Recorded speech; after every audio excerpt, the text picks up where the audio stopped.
നമസ്കാരം, എൻ്റെ പേര് നിതിൻ AF എന്നാണ്. ഞാൻ സിറ്റി ഹോസ്പിറ്റലിലെ കൺസൾട്ടൻറ്റ് സൈക്കോളജിസ്റ്റാണ്. ഇന്ന് ഞാൻ നിങ്ങളോട് സംസാരിക്കാൻ ആഗ്രഹിക്കുന്ന വിഷയം, പല പെൺകുട്ടികൾക്കും ഈ അടുത്ത കാലത്ത് പ്രത്യേകിച്ച് ആൺകുട്ടികൾക്കും ഒക്കെ തന്നെ മാരേജിനോടൊരു വിമുഖത അല്ലെങ്കിൽ ഒരു ഭയം അല്ലെങ്കിൽ ഒരു അകൽച്ച കാണുന്നതായിട്ട് ശ്രദ്ധയിൽപ്പെടുന്നുണ്ട്. പല പഠനങ്ങളിലും അത് ഓൾറെഡി തന്നെ എസ്റ്റാബ്ലിഷ്ഡ് ആയിട്ടുള്ളൊരു കാര്യം കൂടെയാണ്. അപ്പോൾ അതുകൊണ്ട് എങ്ങനെയാണ് കുറേ കൂടെ ബെറ്ററായിട്ട് മാരിറ്റൽ ലൈഫിനെ സ്റ്റാർട്ട് ചെയ്യാം അല്ലെങ്കിൽ അതിനു വേണ്ടിയിട്ട് ശ്രമിക്കാം എന്നുള്ളതിനെ ആസ്പദമാക്കിയിട്ടാണ് ചില കാര്യങ്ങൾ നിങ്ങളോട് പറയാനായിട്ട് ആഗ്രഹിക്കുന്നത്. അപ്പോൾ ഏറ്റവും പ്രധാനപ്പെട്ട കാര്യം, നമ്മൾ ആദ്യമായിട്ട് മാരിറ്റൽ ലൈഫിൽ നിങ്ങളുടെ സ്പൗസിനെ മീറ്റ് ചെയ്യുന്ന ആ സമയം മുതൽ തന്നെ ഓണസ്റ്റ് ആയിട്ടുള്ള ഒരു കമ്മ്യൂണിക്കേഷൻ ഉണ്ടാക്കിയെടുക്കുക എന്നുള്ളത്. അപ്പോൾ നിങ്ങളുടെ ലൈഫ് ഓണസ്റ്റായിട്ടും സീരിയസ് ആയിട്ടും സിൻസിയറായിട്ട് നിങ്ങളുടെ പാസ്റ്റിൽ നിങ്ങൾ കണ്ടക്ട് ചെയ്തിട്ടുണ്ടെങ്കിൽ മാത്രമാണ് ആക്ച്വലി നിങ്ങൾക്ക് ബെറ്റർ ആയിട്ടുള്ള ലൈഫ് മുന്നോട്ടേക്ക് എയിം ചെയ്ത് പോകാനായിട്ട് കഴിയുക. അപ്പോൾ ഒരു വളരെ പ്രധാനപ്പെട്ട ഒരു കാര്യം, ലൈഫിനെ നമ്മൾ സീരിയസ് ആയിട്ടും ഓണസ്റ്റായിട്ടും ഫെയ്ത്ത്ഫുള്ളായിട്ടും കാണുക എന്നുള്ളതാണ്.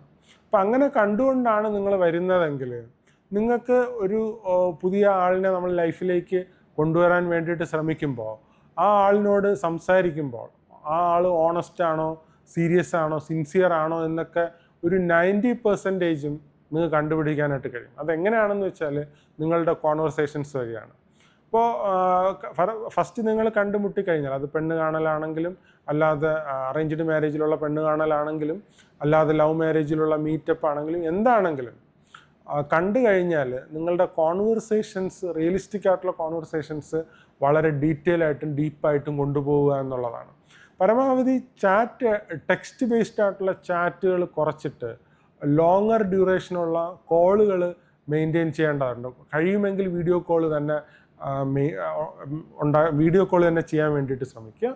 അല്ലെങ്കിൽ ഈ പറഞ്ഞ പോലെ വോയിസ് കോൾ ആണെങ്കിൽ ലോങ്ങർ ആയിട്ടുള്ള ഡീറ്റെയിൽ ആയിട്ടുള്ള കോൺവെർസേഷൻസ് നിങ്ങളുടെ ഇടയിൽ ഉണ്ടാക്കാൻ വേണ്ടിയിട്ട് ശ്രമിക്കുക. അപ്പോൾ അങ്ങനെ സംസാരിക്കുമ്പോൾ ഉണ്ടാകുന്ന കോൺഗ്രുവൻസസ് അല്ലെങ്കിൽ കോൺഫ്ലിക്ട്സുകൾ അല്ലെങ്കിൽ പരസ്പര വിരുദ്ധതകളൊക്കെ വരികയാണെങ്കിൽ വളരെ സിഗ്നിഫിക്കൻ്റ് ആയിട്ടുള്ള പറഞ്ഞ കാര്യങ്ങൾ മാറ്റി പറയുക, അല്ലെങ്കിൽ പറഞ്ഞ കാര്യങ്ങൾ യാഥാർത്ഥ്യവുമായി പൊരുത്തപ്പെട്ടു പോകാതിരിക്കുക, അങ്ങനെ ഉണ്ടാവുന്ന പരസ്പര വിരുദ്ധതകളൊക്കെ കണ്ടുപിടിച്ചു കഴിഞ്ഞാൽ തീർച്ചയായിട്ടും നിങ്ങളുടെ മറുസൈഡ് നിൽക്കുന്ന ആൾ ഓണസ്റ്റ് ആണോ, സീരിയസ് ആണോ, സിൻസിയർ ആണോ എന്നൊക്കെ ഐഡൻറ്റിഫൈ ചെയ്യാനായിട്ട് കഴിയുമെന്നുള്ളതാണ് ഏറ്റവും പ്രധാനപ്പെട്ട കാര്യം. 90% ഈ ഒരു രീതിയിൽ നിങ്ങളുടെ കോൺവെർസേഷൻസ് ഡീപ്പാക്കി കഴിഞ്ഞാൽ ഐഡൻറ്റിഫൈ ചെയ്യാനായിട്ട് കഴിയുമെന്നാണ് എനിക്ക് പലപ്പോഴും തോന്നിയിട്ടുള്ളത്.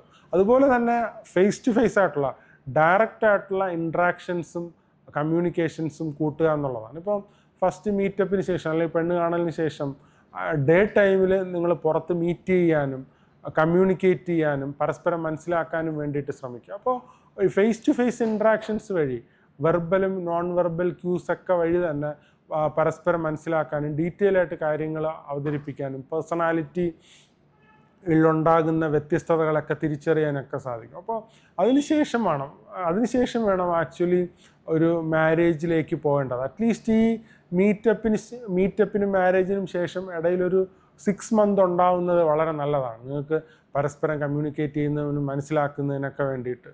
ഒരുപാട് നാൾ നീണ്ടു പോകുന്നത് നല്ലതല്ല. ഫസ്റ്റ് മീറ്റപ്പിന് ശേഷം വർഷങ്ങൾ മുന്നോട്ട് പോകുന്നതും കൂടുതൽ വിരക്തി ഉണ്ടാക്കുന്നതിന് കാരണമാകുന്നു എന്നാണ് എനിക്ക് പലപ്പോഴും തോന്നിയിട്ടുള്ളത്. അപ്പോൾ അതുകൊണ്ട് ആ ഒരു റീസണബിൾ ആയിട്ടുള്ള ടൈം ഡീറ്റെയിൽ ആയിട്ടുള്ള കമ്മ്യൂണിക്കേഷനും ഓണസ്റ്റ് ആയിട്ടുള്ള ട്രാൻസ്പാരൻ്റ് ആയിട്ടുള്ള കമ്മ്യൂണിക്കേഷനും വേണ്ടിയിട്ട് ശ്രമിക്കുക എന്നുള്ളത് വളരെ പ്രധാനപ്പെട്ട ഒരു കാര്യമാണ്.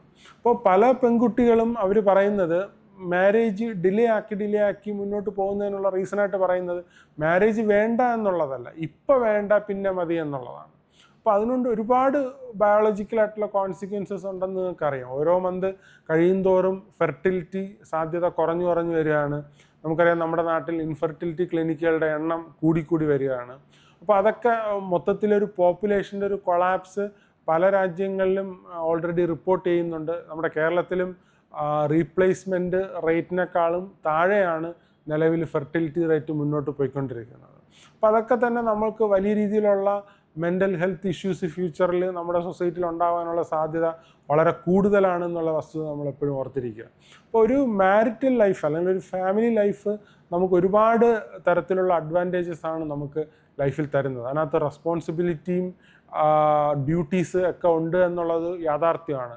നമ്മുടെ ലൈഫ് എപ്പോഴും ഒരു മീനിങ്ങും സിഗ്നിഫിക്കൻസും ഉണ്ടാകുന്നത് എപ്പോഴും റെസ്പോൺസിബിലിറ്റീസും ഡ്യൂട്ടീസും വോളണ്ടറിലി ചെയ്യുമ്പോഴാണ്. അല്ലാതെ നമ്മുടെ റൈറ്റ്സിന് വേണ്ടിയിട്ട് മാത്രം മുറവിളി കൂട്ടിക്കൊണ്ടിരുന്നു കഴിഞ്ഞാൽ ഒരിക്കലും നമുക്ക് ഒരു ഫുൾഫിൽഡ് ആയിട്ടുള്ള സാറ്റിസ്ഫൈഡ് ആയിട്ടുള്ള ലൈഫ് നമുക്ക് ഈ ഭൂമിയിൽ ഉണ്ടാക്കാനായിട്ട് കഴിയില്ല എന്നുള്ള യാഥാർത്ഥ്യം നമ്മൾ തിരിച്ചറിയുകയും മാരേജ് എന്ന് പറയുന്ന എൻ്റർപ്രൈസസിനെ കുറേ കൂടെ സീരിയസ് ആയിട്ട് കാണുകയും അൺമാരീഡ് ആയിട്ട് അല്ലെങ്കിൽ മാരേജിന് വേണ്ടിയിട്ട് വെയിറ്റ് ചെയ്യുന്ന ആൾക്കാർ കുറേ കൂടെ എന്തൂസിയാസ്റ്റിക് ആയിട്ടും സീരിയസ് ആയിട്ടും കാണുകയും ഒരു ബെറ്റർ ആയിട്ടുള്ള മാരിറ്റൽ ഫാമിലി ലൈഫ് ബിൽഡ് ചെയ്യാൻ വേണ്ടിയിട്ട് നിങ്ങൾ ആഗ്രഹിക്കുന്ന രീതിയിൽ റിയലിസ്റ്റിക് ആയിട്ട് ട്രൈ ചെയ്യുകയാണെങ്കിൽ വളരെ ബ്യൂട്ടിഫുൾ ആയിട്ടുള്ള ബ്ലെസ്ഡ് ആയിട്ടുള്ള ലൈഫ് നിങ്ങൾക്ക് ഉണ്ടാവുമെന്നാണ് ഞാൻ പ്രതീക്ഷിക്കുന്നത്. Thank you so much. All the best.